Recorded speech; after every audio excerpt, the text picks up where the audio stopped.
In September 1992, Batman the Animated Series made comic book history with its 8th episode, Joker's Favor, with the creation of one of the most well-received female characters, Harley Quinn.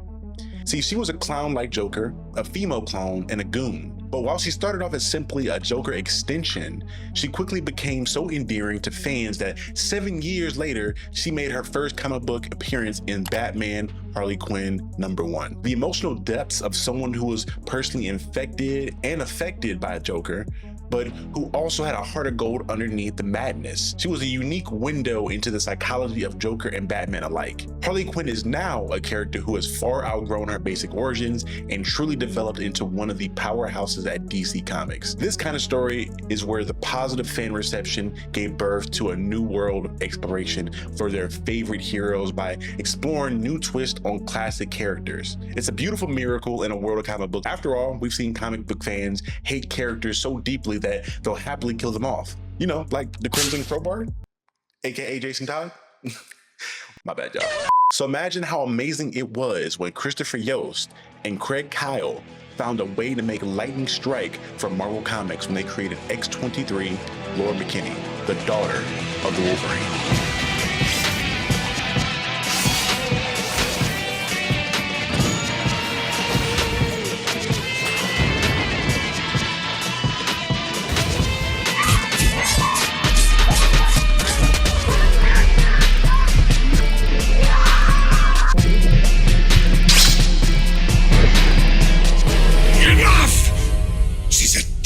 Not a weapon. The closest thing you have to family. No, I can't have a family. I can't. Your feelings. Don't fight them anymore.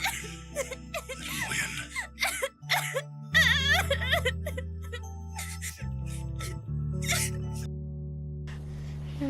No.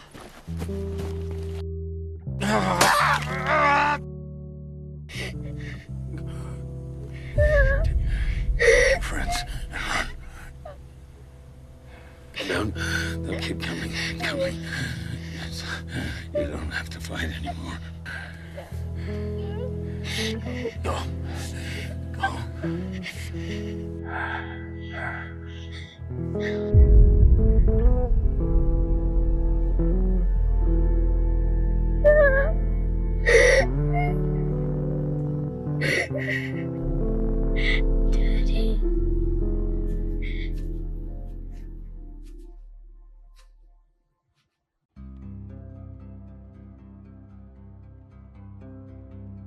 Like Harley Quinn, X-23 made her debut in an animated series, X-Men Evolution, a series that we're pretty familiar with if you've been watching my channel for any amount of time, because I did a video on the character Spike, who was also another character created from that series. See, Laura was introduced as a clone of Wolverine, raised by Hydra and aimed at the X-Men to make Logan suffer. When Craig Kyle originally came up with the character, he was trying to find a way to help connect Wolverine with younger audiences. And frankly, it's a bit of a daunting task when such a fan favorite character like Wolverine is a character who thrives off of mature themes, violence, and vices that are pretty much hallmark of his runs that you've seen up until this point. He's a tortured soul with missing memories, and Wolverine was a long established as a character who was grizzled and was rough around the edges. And in a series where all the main cast of the X-Men are reimagined as teenagers, Kyle realized that Wolverine was already the perfect mentor as is. He said, and I quote, "How do you better what the other greats have done with the character?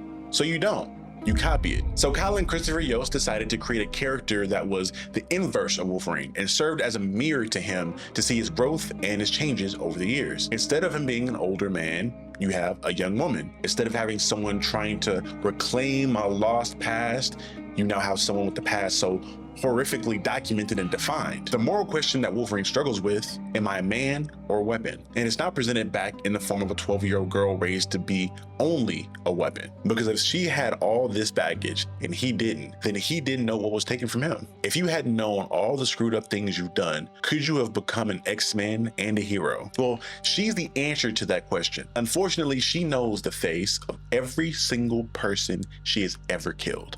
Can you grow into a true human being now that you've been a weapon for 16 years? And that's her journey. She's the Pinocchio of Marvel Comics. X-23 was an absolute hit with the audiences. young and old alike. While X-23 only appeared in a few episodes of the show, she occasionally showed up to team up with Wolverine from time to time, and she became a fan favorite as the daughter of one of the most badass characters in Marvel Comics, period. She was sympathetic, vicious, and endearing, and she hit all the notes of what first drew us to Logan, the trauma. And if there is no other thing that's consistent about any version of Wolverine, it's being the victim of a ridiculous amount of trauma, especially at the hands of those 90s and early 2000s writers. In 2003, writer Joe Quesada and Marvel launched NYX, or NYX, a 7-issue series following the tale of Kitty and Nixon across District X, a subsection of New York City that mutants have made into their own subculture borough. Keaton is a young mutant who awakened her abilities during an extremely troubled time in her life, being haunted by the ghost of her father. An officer failed in the line of duty. Quesada said he wanted to find a way to include his own experiences growing up in New York City, the street life and the city culture that he says are daily reflected in the stories he tells. And as a result of this approach, NYX came across as the no-good felon cousin to the Marvel's Runaways, another series that followed a group of young heroes learning how to navigate the world together, which again, if you watch my channel for a while, I've covered the Runaways a little bit in discussing the character Nico Minoru. But NYX takes up the word gritty and cranks it up to an 11. The story is riddled with crude language, rampant drug use, and school shooting, all by the second issue alone. Issue 3 sees the actual introduction of X-23, and her first appearance on the page is her being paid and praised for escort work. That's right, the character you love seeing on a children's television show makes her first appearance in the comics working for a pimp named Zebra Daddy. Yeah, Zebra Daddy. X-23 is relatively silent during this entire run, hardly saying more than a few words. So little that she is not even referred to by any name, but simply my girl by her pimp. Her most noticeable moments are simply the moments where she kills the gang members hunting her, but with hardly any fanfare. Due to both the extreme content and the limited success of this run, it's often skipped over as recommended reading when people are discussing how to be introduced to X-23, which honestly for a good reason. But for those who did recognize this mysterious girl who suddenly sprouted metal claws, there were many questions being asked by the fans.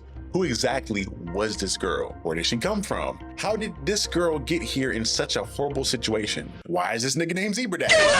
Well, Craig Kyle, Chris Yost, and Billy Tan were working together on telling the story of the next Wolverine, with answers we never would have seen coming. In X-Men Evolution, Kyle introduced X-23 as a clone of Wolverine created by Hydra, trained through the Weapon X program, who carries a grudge due to her treatment.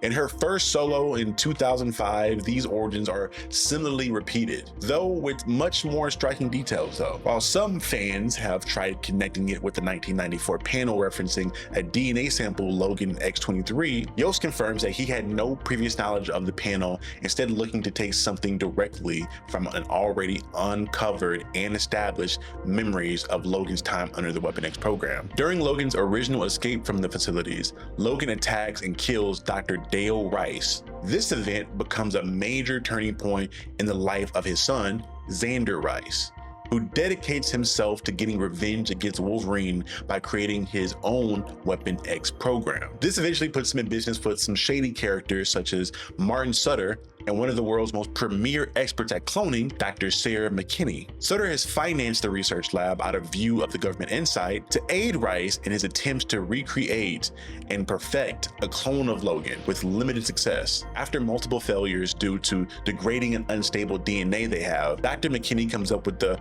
radical solution to help with increasing the chances of success: making the clone female. Obviously, this doesn't go over with Dr. Rice too well because he kind of already senses that Dr. McKinney's here to steal his thunder and his shine, and he kind of goes off declaring that Dr. Kinney was only asked to build a weapon, not a Barbie doll, which, damn bro, can you be any more misogynistic? Jesus Christ. However, McKinney is undeterred and convinced that her method would succeed. and her persistence pays off with a viable female embryo ready to be implanted into a surrogate. When McKinney shares this news with the other two men, Sutter is outraged by the challenge to his authority and ultimately relents to give permission to proceed with success at hand. However, Rice is the worst kind of person. Honestly, he's shown to be rude, insulting, and he's doing some fucked up shit like sleeping with his partner Sutter's wife. And after becoming more jealous and twisted, he comes up with this insidious scheme visiting Dr. McKinney's room late at night, which is already kind of weird, and he informs her that the embryo requires immediate implantation in order to keep up its viability, of course, right? However, the only viable surrogate available is Sarah herself. Faced with the possibility of losing her research, Sarah agrees to the procedure, agreeing to carry the fetus to full term. Eventually, she gives birth to this baby girl, Project X-23, and with Dr. Xander, scumbag Rice, gleefully delivering the child with a sick grin on his face. Over the next 8 years of her life, X-23 was raised into a weapon from the moment she could open her eyes. Countless experiments for testing IQ and weapons training with martial arts masters, she was bred to be the best at what she did. This treatment was tempered by Sarah's attempts to provide a baseline of nurturing care to the child, reading her Pinocchio in between chapters of Sun Tzu's Art of War. However, these feeble attempts were seen as obvious attempts to care for the child and not to create an ultimate weapon by Rice and Sutter, who were growing impatient for the results. And with this in mind, Rice took over the training, starting with forcefully trying to activate her mutant abilities through radiation poisoning. Fortunately, or maybe in this case, unfortunately, her healing factor and bone claws kicked in before she could really suffer permanent harm. However, this only gave the green light for Rice to become increasingly more callous and aggressive with modifications. Without anesthesia, Rice rips the very claws out of her body one by one, recoding them in adamantium before forcefully reintegrating them. Like, fuck, dude, this is twisted. X-23 is increasingly starting to resemble the true Weapon X at this point. However, Sutter and Rice feel that she's missing something critical to her ability to perform her murderous purpose: a trigger. Rice develops a drug infused with a scent that will automatically trigger X-23 to erupt into a berserker mode, killing anything and everyone around her until the scent is gone. This drug is terrifyingly effective during its first test run, forcing X-23 to kill her sensei, the only adult around truly willing to recognize her for the human being she really is. This marks the true start of X-23, the assassin, being sent on kill missions for the highest bidder before the age of 12. McKinney eventually has a change of heart, you see, realizing that this young girl deserves more than a leash and secretly plots to scheme to have Rice killed by X-23 to end the project and escape. But as I pointed out before, Rice is the worst kind of person. During this time, Rice has sprouted into a cruel and cold bastard, outright ignoring that he got Sutter's wife pregnant.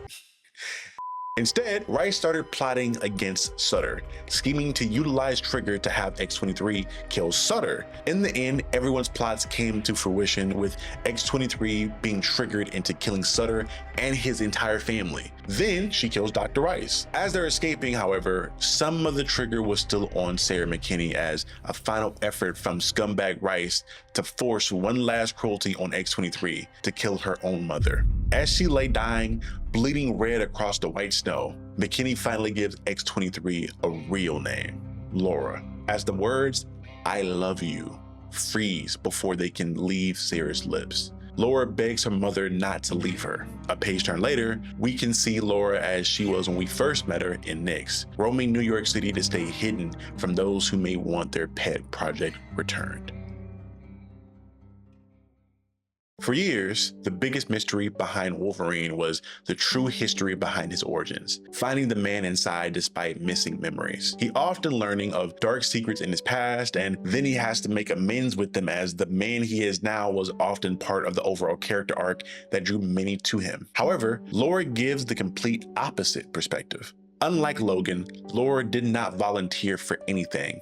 but was created and groomed for a sole dark purpose. Unlike Logan, Laura can remember the details of every torture she endured and every massacre she inflicted. This creates such a compelling story for Laura, the sword trying to become a real girl. Her integration into the Wolverine mythos also gives her a unique place and perspective concerning Wolverine, as she often represents the struggle with self-esteem and self-forgiveness. In addition, many of her stories are given an extra bit of flavor with the inclusion of Trigger and the introduction of her handler/abuser, Kimura, I'm so sorry. A sadist with a skin tougher than adamantium, Laura is constantly faced with the question of whether a person raised for evil, can still choose to do good. During her time with the X-Men, Laura served as both a member of the Young X-Men and the X-Force, attempting to utilize skills she learned in service to her people. However, as a member of X-Force, Laura was still walking in the shadow of the expectations of a killer, which prevented her from being able to heal as a person 100%.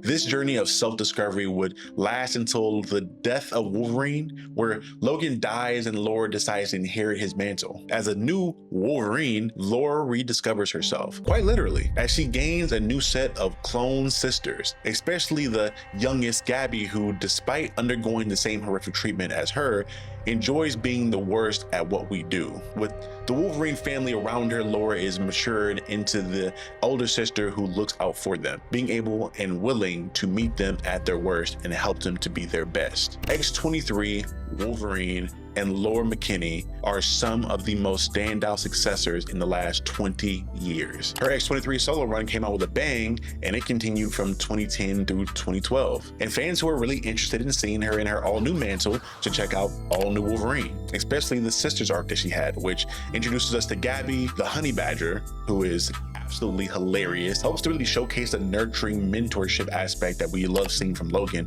from X-23. And as far as brand new stuff coming out, I know Marvel is reworking the way things are going on with X-Men titles right now, and Laura is being reintroduced as the new Sabretooth within X-Men comics, so that could be an interesting thing coming out soon. All in all, X-23 is a character that I had a lot of love for, and again, I've covered 2 brand new characters that were introduced during the X-Men Evolution show, so I think that goes to show that this series is not just important to me as a Marvel comic fan growing up, but important to Marvel Comics as a whole, because it introduced 2 amazing characters who people remember very fondly, and in the case of X-23, love up until this day. We've seen the character loved so much that she even transcended the comics and the animated series up until live action being depicted by the actor Daphne Keane. We saw her in the Old Man Logan movie initially, where she was introduced there, and people fell in love with her again, so much so that she was brought back in the Deadpool and Wolverine movie that came out not too long ago. And it's pretty apparent that they're going to bring her back for future X-Men titles as the X-Men are being introduced and ingratiated into the MCU proper. But you guys let me know what you think about X-23 in the comment section below. Did you get introduced to X-23 in the X-Men Evolution series like myself, or did you see her when she made her first comic book appearance, or just see her around in comic books in general? And y'all, with all that being said, if you made it this far in the video, it's pretty apparent you liked it, so do me a favor and hit that like button, and also subscribe to the channel and hit the notification bell to be notified whenever I drop any other heat on this channel. If you guys want to see more videos that are kind of similar to this one, again, go check out the Spike video I did covering the other character who was debuted in this X-Men Evolution series. Again, this has been Captain Diesel of Captain Diesel's Dojo, and please remember, and always, forevermore, You're now watching the Captain. be good people, y'all. Peace.